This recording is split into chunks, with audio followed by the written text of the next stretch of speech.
Hello, and thank you for your interest in the Lake County 2050 project. This presentation is part of our second round of community outreach. In this round, we're seeking your feedback and input on key issues and how we should address them in the general plan. For more information, you can visit lakecounty2050.org. And if you have questions, you can email us at lakecounty2050@lakecountyca.gov.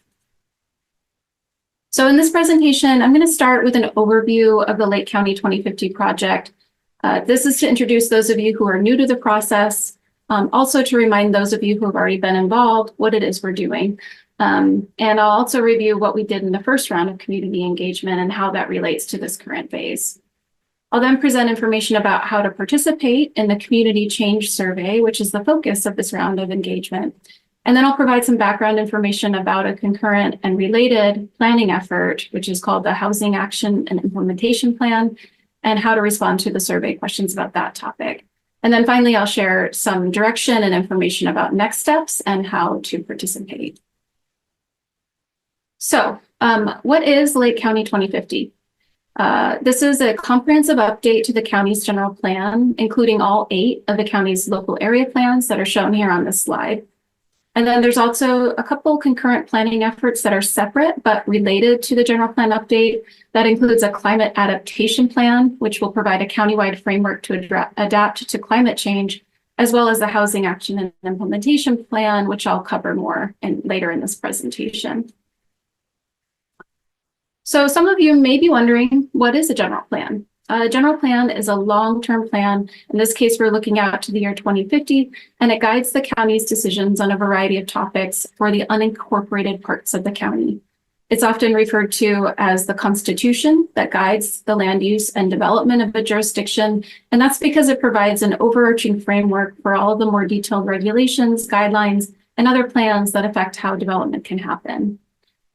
General plans will typically first lay out a community identified vision for the future, and then they present goals, policies, and actions that will support the jurisdiction in achieving that vision.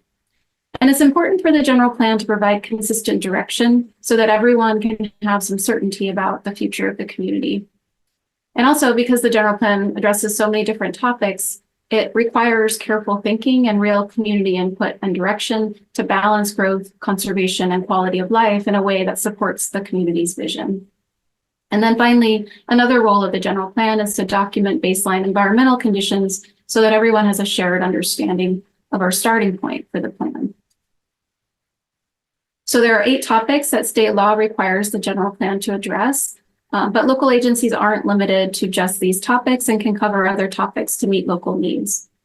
With the exception of environmental justice, which is a new topic required by the state, the current Lake County General Plan covers these state mandated topics as well as some optional topics. So the topics required by the state to be addressed by the general plan are shown in the column to the left on the slide, and the optional topics in your current general plan are shown on the right. So moving on to the local area plans. Local area plans are part of the county general plan, but they cover topics at a more localized scale rather than countywide. So they can provide policy and design guidance that's attuned to the local area. The existing local area plans cover some of those general plan topics that I just presented, along with other topics that call for localized policy guidance in the local area. The local area plans carry equal weight to the countywide general plan elements, but the policies in the local area plans are specific to the local area plan area. And there are also some policies and design guidance that's specific to an individual community or an individual neighborhood in some of the local area plans. So as part of this update, we do plan to reorganize the general plan so that we can streamline the content and avoid redundancies. Many of the general plan topics are best planned at a more localized scale, so those will be covered in the local area plans. Those are shown on the right side of the screen. They include land use, circulation, open space conservation and recreation, environmental justice, public facilities and services, and economic development. And then the remaining topics will be addressed at the countywide scale. Those are shown on the left side of the screen. They include health and safety, noise, geothermal resources, agricultural resources, water resources, housing, and the aggregate resources management plan. I do want to point out that although the housing element is a part of the general plan, It needs to be updated on a more frequent schedule than the rest of the general plan, so that will be updated separately. And similarly, the aggregate resources management plan is currently provided as an appendix to the general plan, and that will need to be updated separately from the rest of the general plan. So land use is one of the topics that receives the most attention in the general plan, and that's in part because of this important map you can see here, which is required to be included in the general plan. It's called the general plan land use map. So this map identifies what type of land use can be developed on each parcel within the unincorporated county. And then it also goes on to provide some basic parameters for how densely or intensely that land use can be developed. The general plan also establishes a framework for the more detailed zoning map that regulates land use and development in the county at a more fine-grained scale, and which is probably more familiar to most Lake County residents. So the process to update the general plan kicked off last fall. It's expected to last 3 years with completion in fall 2026. We're currently in the second row, you can see here on this table, which is we're preparing countywide elements, and we're considering alternative approaches to address key issues in the local area plans, and that work will happen through this fall. And then the work to prepare the full drafts of the local area plans will continue through spring 2025. At that point, we'll begin the state-required environmental evaluation, including the preparation of a draft environmental impact report, which is expected to be published in spring 2026. And then we'll be bringing forward the plan for public review and adoption, concluding in fall 2026. So as I noted at the outset, we are currently in our second round of community engagement. Our first round happened last spring. That's when we held workshops in each local area plan. During those workshops, we broke up into small groups to discuss with community members the key issues and potential changes in their local area plan. More specifically, we learned about potential changes to the local area plan boundaries, potential changes to the land use map that I just highlighted earlier in this presentation, and then community assets that should be supported, preserved, or enhanced, and challenges and changes that are needed to make the community a better place to live and work. So based on that workshop input, our project team has identified potential land use, local area plan boundary changes, land use map changes, and key policy issues for both the countywide elements and the local area plans. And so that brings us to our community change survey. This is where we're seeking your feedback on these potential changes I just mentioned and policy approaches.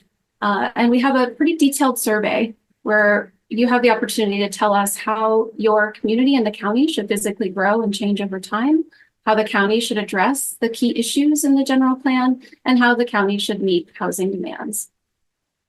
This survey is the main focus of this round of outreach, so we're asking everyone to participate, but you don't have to complete the entire survey. You can certainly pick and choose the topics that interest you most.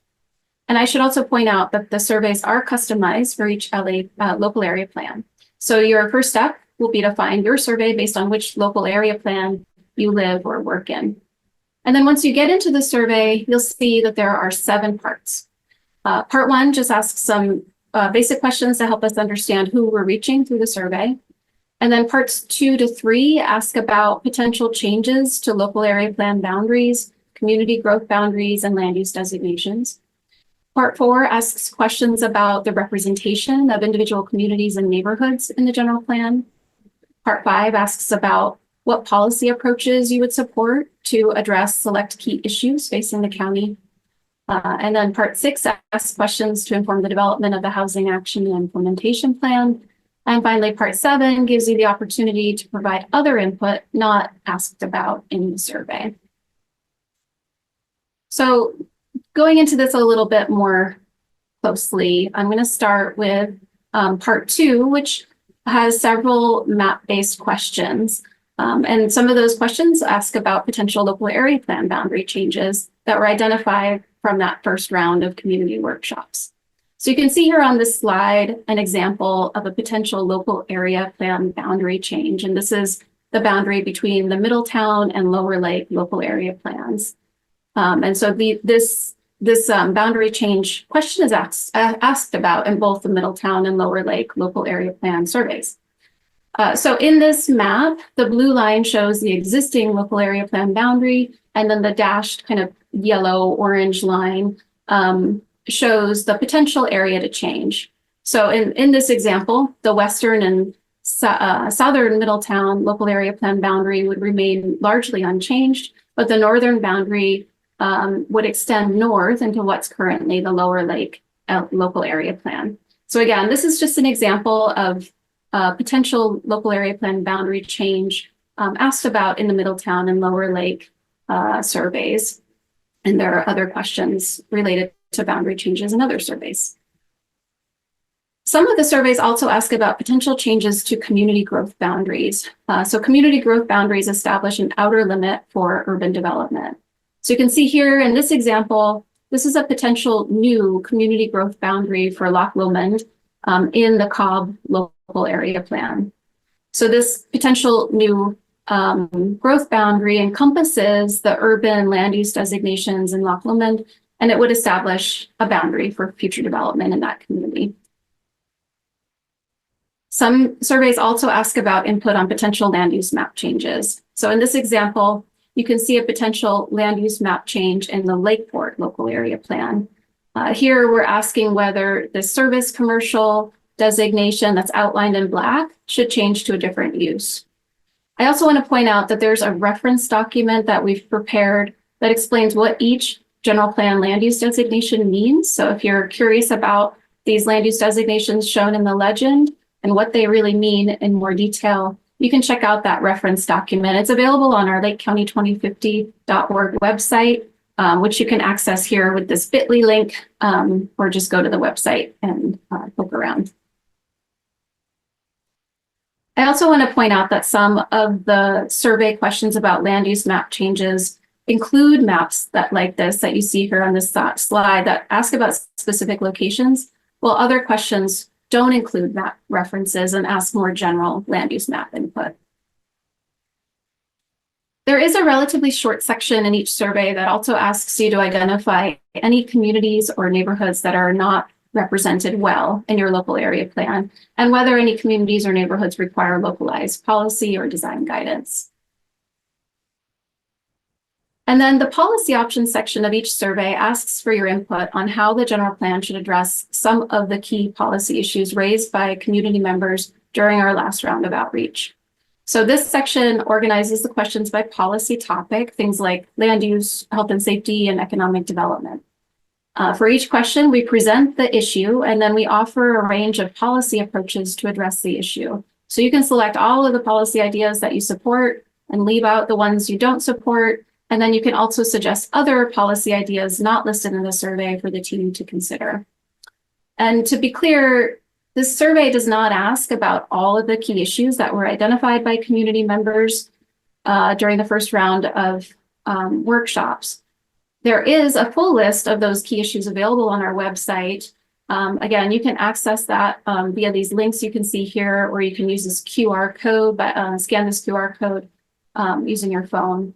So you can check out the full list if you're interested in seeing that. And if you have ideas about how to address those other key issues that aren't covered in the survey, we do welcome that. You can share them in the last section of the survey that gives you the space to provide other comments, or you can simply email our team. Again, that email address is lakecounty2050@lakecountyca.gov. So now I'm going to move into a little bit more of a focus on the Housing Action and Implementation Plan. The county recently started working on this plan. It will be a comprehensive manual to address housing demands throughout Lake County. It's related to, but not a part of the general plan.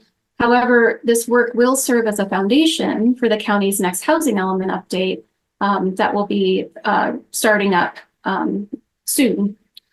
The Housing Action and Implementation Plan will incorporate input from a broad spectrum of community members to identify needs, understand opportunities and constraints, and establish strategies to improve and preserve the current housing stock and develop new housing options. So input from the community will be summarized in one section of the plan and used by the project team to inform the content of the rest of the document. The plan will start with an analysis of existing conditions, including demographic trends, the housing market, local regulations, and other topics. And then the plan will identify the gaps between available resources and existing and forecasted needs and establish goals and strategies.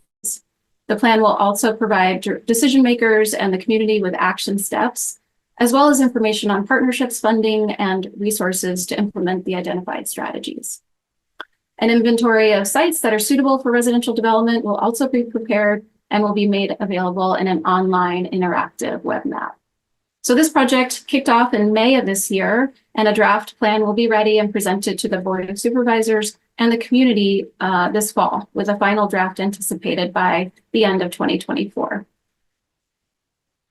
So shifting back to the survey, the final section of the survey includes 3 questions about housing-related needs and challenges, as well as 3 questions about vacation homes and short-term rentals. It also includes a list of actions and strategies to support housing development and asks you to prioritize them.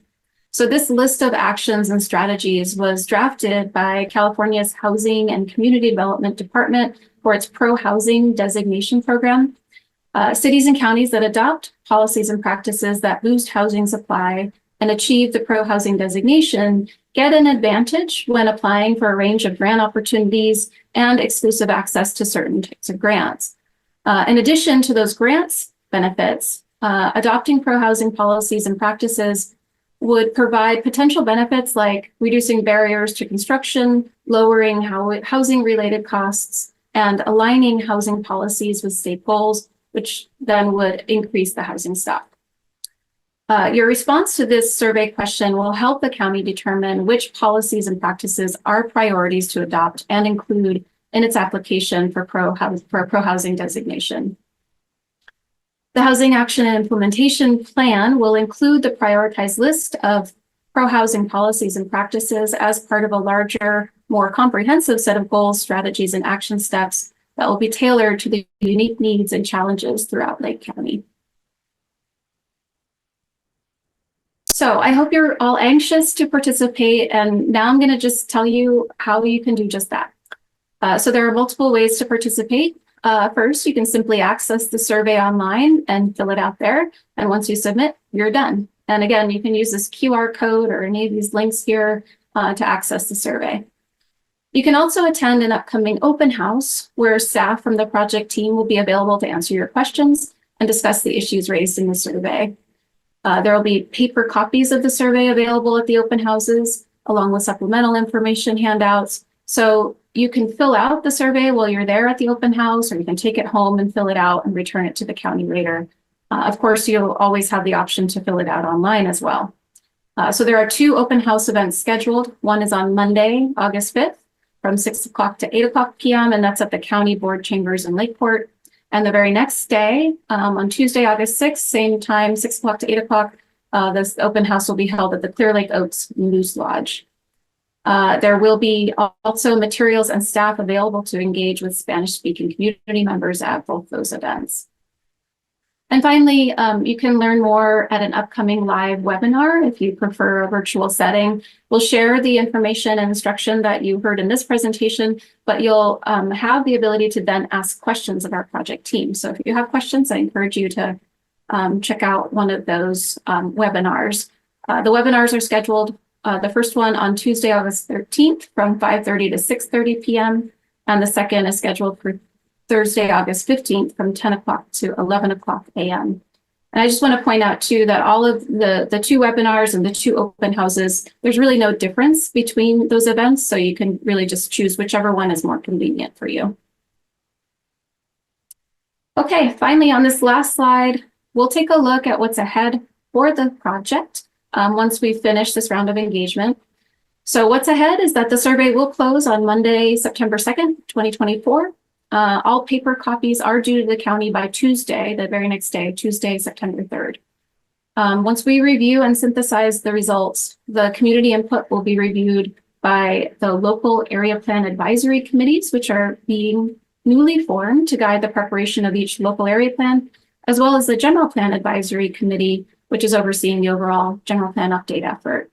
So these bodies will meet this fall to consider the community input and provide guidance to the project team on the local area plan updates. Based on the community, local area plan advisory committee and general plan advisory committee input, the team will then continue working on the countywide elements in all 8 of the local area plans with a plan to publish the new draft general plan this spring of 2025. At that point, we'll have another round of community engagement and meetings with the advisory bodies to receive feedback on those draft documents. Please do keep tabs on the project by checking out our website, lakecounty2050.org. And if you haven't already, please sign up for our email list on the Contact Us page of the website so you don't miss out on important updates. Again, thank you for your time and interest, and we look forward to hearing your ideas in the survey.